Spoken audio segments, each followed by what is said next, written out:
Trump's golden sneakers sell out. Check it out. For Trump this weekend, hours after he launched his new sneaker line in a surprise visit to SneakerCon in Philadelphia, the gold never surrender high tops officially sold out. No word yet on if the limited supply of $399 kicks will be restocked. Jason, you're a fashionable guy.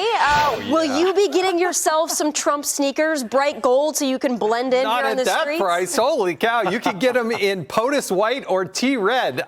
They are definitely a collectible item. You know what drives the Democrats nuts? Donald Trump does so well with blue-collar workers.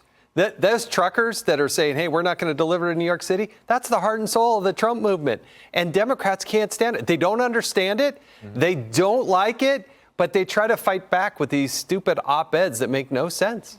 Yeah, again, Raymond, warping American politics, mega bad. You know, Dark Brandon has told us that time and time again, mega bad.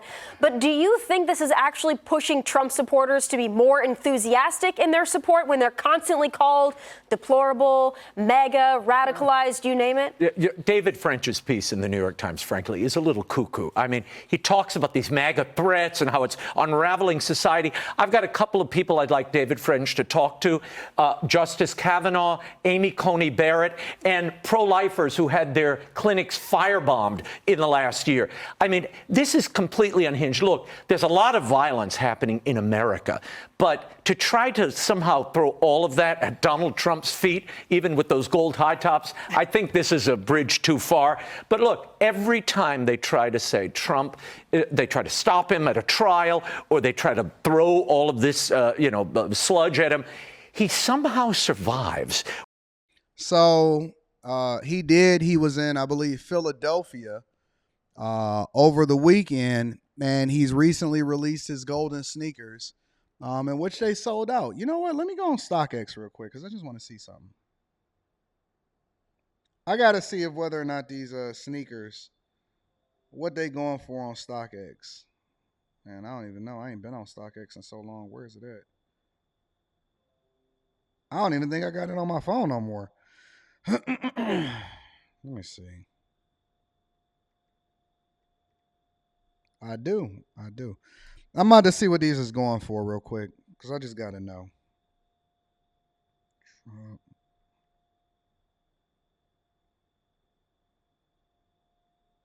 I don't see them on sneakers. I don't see them. I don't know. Maybe they don't have a section for them, or maybe just because it came out. But I'm not sure how many pairs that they had or anything like that. But yeah, they was going for like $400, and people are looking at them as collectible items. And they going for 400, 5K. They on eBay? Let me see what they on eBay. Dang, I ain't been on eBay in so long. Trump.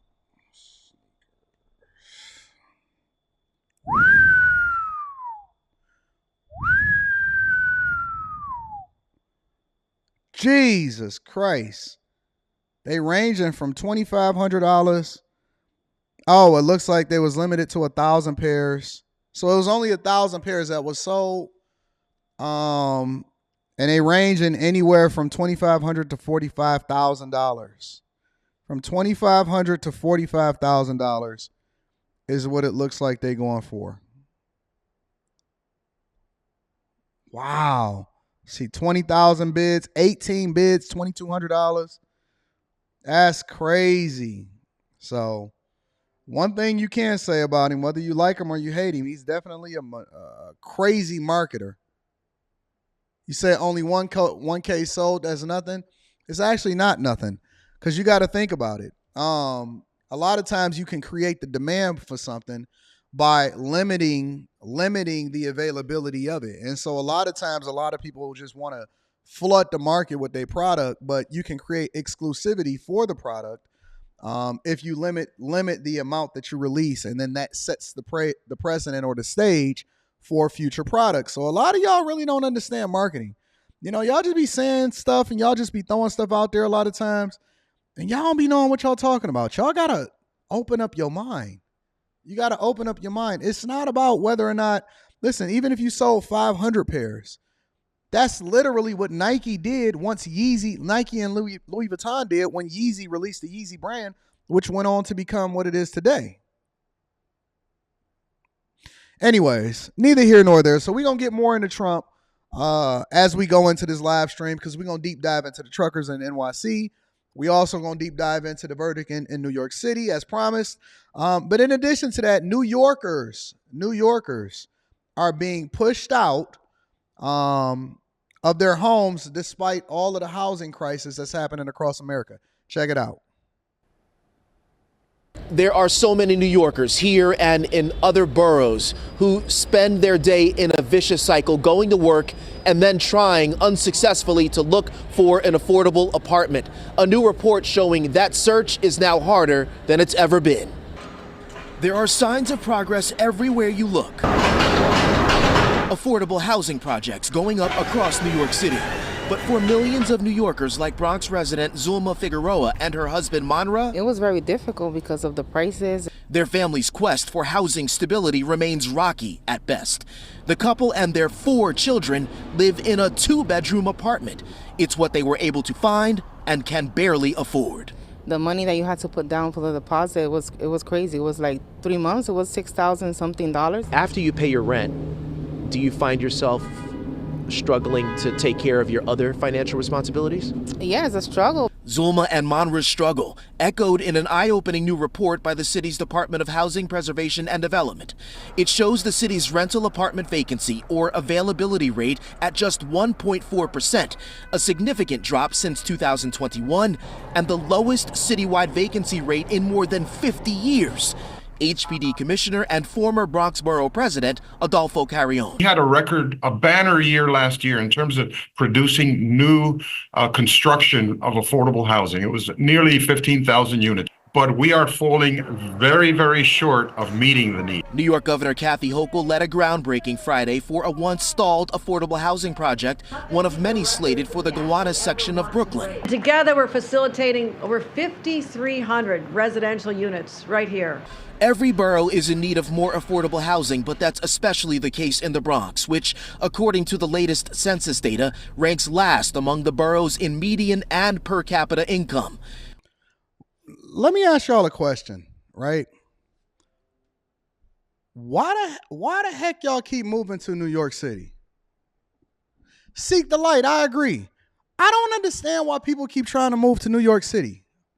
You know, somebody was saying, I was doing After Hours. After Hours is one of my favorite shows. I was doing After Hours over the weekend, and a guy typed in the chat, because I had showed my account, because you know me, I'm transparent, so anytime I say something and people try to dispute it, I have a bad habit. I'm trying to get out of it, but I have a bad habit of pulling up the receipts, so I was showing what my spending summaries were on a month-to-month basis, just for one of my accounts, and the guy was like, but you ain't in NYC or LA.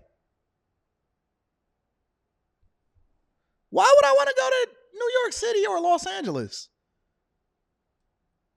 If I want to go visit, literally, I can catch a Spirit. If I just want to do it as cheap as possible, I can catch a Spirit flight round trip for like less than $200 to get back and forth in New York. One time I even did a flight over to New York in order to go have lunch with somebody, and the flight wasn't that long. Spent the day, did some shopping, and flew back the same day. Never even stayed in a hotel room and spent no money, right? Like, they have the highest taxes in New York and Los Angeles and California in general. They have the highest housing costs. It's dirty. I mean, let's just be honest. And I love New York. I love visiting. I love hanging out. I like playing chess in the park. One of my favorite videos that I ever dropped on the Anton Daniels channel was of my experience in New York, right? They have great architecture, history. They have a decent public transportation system. But listen, if you listen to that story, they have 4 kids. All of this is self-inflicted wounds, honestly.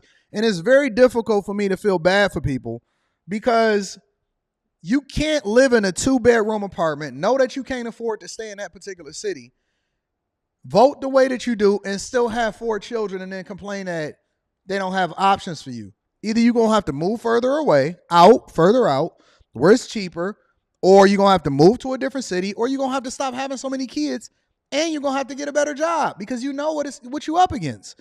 So I'm just so confused. It's so hard for me to feel bad for people that A, create self-inflicted wounds and continue to stay in these stupid cities that you can't afford to stay in. Now, if you decide that you want to live in these places, then you're going to have to compete. But man, listen, it's almost 9 million people over there getting taxed to death over in New York City. And y'all going to sit here and keep complaining about it, but you're going to still be there. And they got less than a 2% vacancy rate over there. And so now y'all sitting here looking stupid. So I can't feel sorry for those people. And then last but not least, ladies and gentlemen, the world is reacting to Alexei Navalny and his passing. So this guy was one of Vladimir Putin's biggest critics, and he actually ran against him. But people are calling foul play because he recently passed away, mysteriously out of nowhere. Reaction worldwide after the sudden death of Vladimir Putin's top critic, Alexei Navalny. Our chief global affairs anchor, Martha Radis, is tracking the latest from Ukraine. Good morning, Martha. Good morning, Michael. Not only has Vladimir Putin's most outspoken critic been silenced, but here in Ukraine, Russia has had a major battlefield victory as Ukrainian supplies dwindle. This morning, as Russia makes its most significant advance in nearly a year, taking the town of Avdiivka, the world reacting to the sudden death of Russia's most prominent opposition leader, Alexei Navalny. Putin, the killer! Putin, the killer! People taking to the streets across. Hey, y'all see they got some masks on, don't y'all? They ain't stupid. Europe, from Germany to France, a sign at a memorial in London reading, "Killed but not forgotten." In Russia, police detaining more than 400 people in at least 32 cities, dragging them away from memorials after laying flowers in memory of the late Russian opposition activist, an act of defiance not tolerated. See, y'all don't know how good y'all got it here in the United States of America. Y'all don't know how good y'all got it here. See, y'all be out here, you protesting. You were supposed to be 6 feet, no check. For what was going on during the pandemic. Y'all got the freedom to say what y'all want to say. Y'all can criticize the president. Y'all can go back and forth and all of this stuff. Listen, you're going to get dragged out in the snow when you in some of these other countries. And so a lot of times people they sit here and they criticize the very country that we live in. And listen, I understand it's great in other countries. Get your passport, travel the world, become cultured and everything like that. But remember how well you got it here, and that largely, I don't believe that everything is on the up and up and above board, but largely we kind of, sort of, much more than other countries, have the freedom to kind of say most of what we want to say when we want to say it without getting dragged out in the snow. You know what I'm saying? Y'all was out there spitting in cops' face, and over in Chicago is just doing whatever you want to do when you want to do it. And Milwaukee, they was protesting and they was talking stuff, and y'all had the president supporting y'all. Yeah, go out there and we need police reform and defund the police and all of that. Man, listen, they do that junk over there. They take out their political opponents. Ain't no democracy. It's a real dictatorship in real life. And you're going to get arrested for throwing flowers on their grave. So a lot of times people really, really don't realize how good they have it. And they take it for granted. But y'all got it really good over here in the United States of America. And everything ain't peachy. We talk about it on a regular basis, but they not messing around with you over there over in Florida. You know what I'm saying? So I be scared to talk about certain people, and I'm over here in the United States of America. You know what I'm saying?